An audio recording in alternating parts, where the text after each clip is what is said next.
இவங்க திமுக காரங்களும் அதிமுக காரங்களும் கண்டிப்பா வருவாங்க. வரும்போது அவங்க நான் 500 ரூபாய் தரேன், 1000 ரூபாய் தரேன், எனக்கு ஓட்டு போடு, ஏன்னா நாங்க தான் உங்களுக்கு எல்லாமே செஞ்சு கொடுத்தோம் அப்படின்னு சொல்லுவாங்க.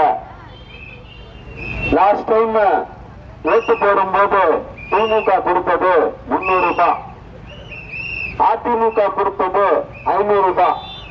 இப்போ அதிமுக கொடுக்கிறது 2000 ரூபாய், திமுக கொடுக்கிறது 1500 ரூபாய்.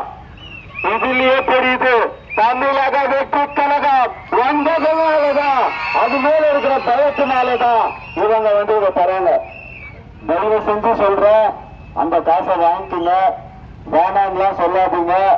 உங்க ஊர்ல கால்வாய் போடாததுனால அந்த அடிச்ச காசுல வந்த காசு தான் அது.